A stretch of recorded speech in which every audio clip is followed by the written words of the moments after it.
Welcome back, everybody. Hope everyone is doing well. My name is Jason. I'll be your host on this CFL talk show, Seats Huddle. In this video, we preview and predict the 2022 Grey Cup playoffs. One of my favorite videos to record all season. And with that said, let's get right into it. So I think ultimately we have a couple of really good matchups to kick off the playoffs in the first East semi and West semifinals here. I think the West Division obviously looking really good pretty much the entire season. Three great teams. But the East Division took a little bit while to get going this season. Before the last handful of weeks here, we've seen a third team emerge in the East Division to make it a little bit more interesting going into the playoffs here. So let's start in the East Division with the Hamilton Tiger-Cats visiting the Montreal Alouettes at Percival Molson Stadium. The Alouettes looking for their first playoff win since 2014, I believe it is, and the Hamilton Tiger-Cats looking for their first playoff win since last year's East Final against Toronto. So this is a rematch actually from last year's East semifinal where it was played in Hamilton. Hamilton able to get the victory, forced a lot of turnovers of Trevor Harris in that one. But this one is going to be in Montreal, so that could make a huge difference.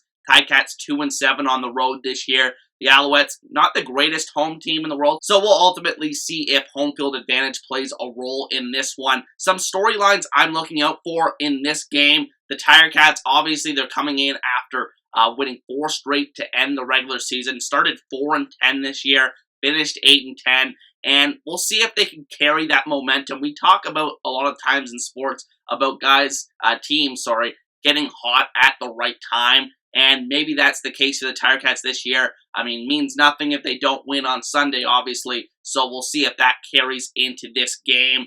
And I think a big factor as well in terms of the Tiger-Cats, a key to them winning this game, is that one game that they were able to win of the 3 against Montreal in the regular season. They were really able to get to Trevor Harris with that pass rush, that front 4, and I think that's really been a determining factor over the last half of the season here. I think the Hamilton defense has really come alive, especially in the front 7, and I think that's going to be a very crucial aspect of this game, especially against the Alouettes offensive line that hasn't looked great at times this year. I think they've played better as of late, but we'll see how that plays out in this one. And I think a huge thing as well to decide this game is always Eugene Lewis. In this matchup, he is a Tiger-Cats killer. I think he is, in my opinion, the best receiver in the Canadian Football League. He can do it all. He basically is this offense. And especially now that they got William Stanback back, I think this is a much more balanced offense that the Tiger-Cats have to defend. William Stanback did not play in any of the 3 games that they played against the Alouettes this season. So I think that is going to be a really key matchup in this game. Eugene Lewis always seems to go off when he plays the Tiger-Cats. I think that the Alouettes on the other side, running the ball against the Hamilton Tiger-Cats defense, always a tough call because this is the best run defense in the Canadian Football League. We saw it last year in the playoffs. William Stanback got shut down. So I think he's going to be eager to have a big game here for the Alouettes and really break out here in the postseason. And ultimately, I really don't know who I'm going to go with in this game. I went back and forth all week. I think it's going to be a really close game. But the last 2 times these 2 teams have played, have been in Montreal, both one-score games the other way in favor of the Alouettes. So I am going to go with the Tiger-Cats. I think they're the hotter team right now. I'm going to go with them to win this game 26-24 on the road. Last second Seth Small field goal, who has been playing amazing for them. I'm going to take the Ticats to win the Eastern semifinal. Now moving over to the West Division with the BC Lions hosting the Calgary Stampeders.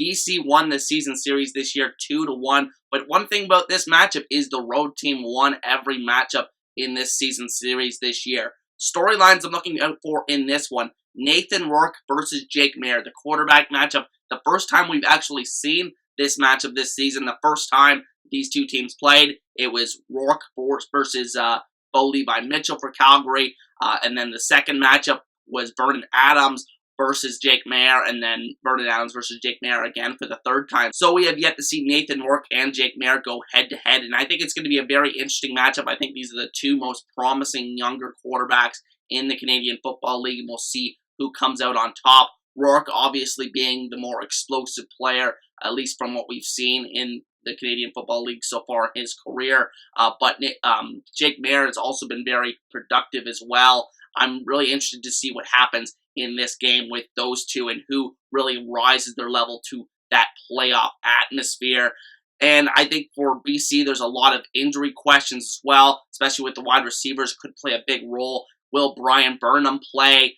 Obviously, I think he's one of the best Canadian Football League receivers when healthy. Lucky Whitehead, same thing with him. He's one of the most explosive players, if not the most explosive player in the league when healthy. So if those two guys can go, if they're healthy, that's going to be a big boost to the Lions. And then I think the BC linebackers versus the Calgary Stampeders running backs. I think the Calgary Stampeders have really had their way no matter what, running the ball this year, no matter who they've been playing against. So I think that slowing that run game down for BC is going to be a big factor in them having ability to win this game.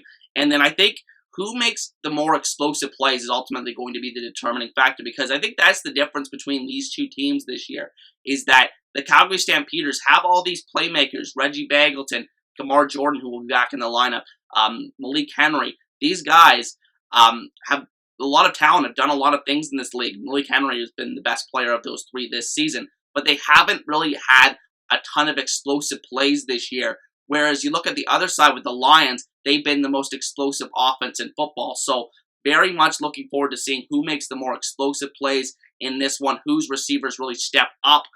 And ultimately, I'm going to take the BC Lions to win this game 31-27. I think both teams are not going to have trouble moving the ball at all. But ultimately, I like the Lions to win this game. It just seems like that's the theme of the Calgary Stampeders season this year. Play very tight in these matchups versus BC and Winnipeg, but ultimately fall short right at the finish line. So I'm going to take the Lions to win this game at home. Should be a great atmosphere. Now moving on to the East Division final between the Hamilton Tiger Cats and the Toronto Argonauts. And storylines from this one, obviously going back to the rematch of last year's East Final, where it was a very close, tightly contested game. The Argos got off to a big lead in the first half, but really couldn't build on it because they just were not able to get into the end zone. I think that is going to be a really crucial aspect once again for the Argos in this one because, clearly they have the offense that's capable of moving the ball between the 20s, but can you punch it in the end zone and not settle for Boris Beatty field goals? I think that's going to be really crucial for them. I think the Argos, once again, had the Tiger Cats number in the regular season, winning 3 of 4 matchups like they did last year. But, what happens in a one-off scenario here in the East Final, if this comes to it, I think it's going to be a really interesting scenario. The, Tiger Cats fans will likely make the trip down the QEW to pack the stands there at BMO Field. Should be a great atmosphere once again. Hopefully, there's no, stuff being thrown at the players, the Argos players, like it was last year. An embarrassing display by Tiger Cats fans. So hopefully we can move past that, have a great atmosphere if this is the matchup we get in the East Final. I think this is going to be a classic game. I'm going to take the Argos to win this game, though. 34-32 in overtime. I think Hamilton scores on their first possession of overtime. The Argos score on the first possession of overtime as well, but the Argos are the team that gets the 2-point conversion to win the game. I think it's going to be a classic game like it was last year, but I think the Argos ultimately, with that motivating factor of losing that game last year, I think they're going to come out on top in this East Final. Now moving on to my projected West Final of the BC Lions visiting the Winnipeg Blue Bombers. And BC will definitely have to be at their best in order to knock off Winnipeg, the 2-time defending champions. Winnipeg chasing history, looking to become the first team since the 1980s Eskimos to win 3 straight Grey Cups or more. And it should be very interesting to see in this particular matchup because the BC Lions were rolling before Nathan Rourke's injury. I believe they were 8-1, but then obviously Nathan Rourke's injury misses the second half of the season, comes back for the last game of the regular season, plays about a quarter amount of playing time, but we'll see if that's enough to get him going, get him reacclimated to the CFL level of play, and it should be interesting to see if he can pick that up because I think that's what they're going to need in order to knock off Winnipeg in this one. BC is so all in on this year. Nathan Rourke on the cheap contract, and then, obviously all these playmakers that they have. I don't know if they're going to be able to afford them all next year, so, it's going to be very interesting to see what happens in this game if BC can pull off the big upset there in Winnipeg. For Winnipeg, I think they need to avoid those turnovers last year that they had in the West Final against Saskatchewan. I think they lost the turnover battle like 6-1 in that game, but were still able to win. I don't think they'll be able to get away with that this time against BC, who's a much more explosive offense than the one they played against in Saskatchewan last year. So should be very interesting to see what happens with this game. I think it could go either way, but I think Winnipeg is a team of destiny. I think they are a great team, one of the historically great teams in the CFL, and like I said, looking to win their third straight championship this year and advance to the third straight Grey Cup.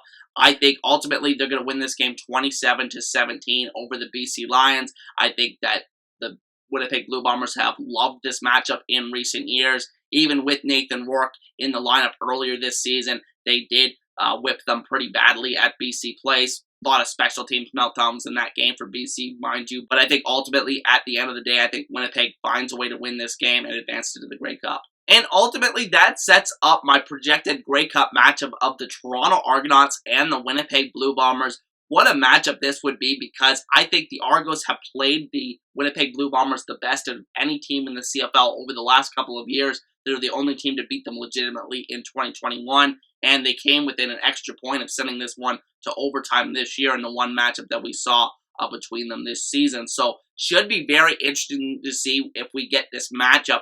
I think McLeod Bethel-Thompson, there are a lot of doubters for him, but I think for the most part, he's, quieted them for the most part this season. Should be interesting to see what happens when he gets to the playoffs. Struggled in the playoffs last year, but like I said, I think he gets it done in the East Final against Hamilton to get to this point. So if he gets into a Grey Cup scenario versus that Winnipeg defense, how is he going to react? I think Toronto has a great team around him, very underrated coaching staff, great defense, I think one of the better defenses in the Canadian Football League. And Toronto, I think it's worth noting, has a horseshoe up their ass in Grey Cups. Seems like every time they make it to the Grey Cup, I believe since 1980-something, that they've won every single time. So, it's worth noting that if they do get this far, Winnipeg, of course, again, chasing history to win their third straight Grey Cup.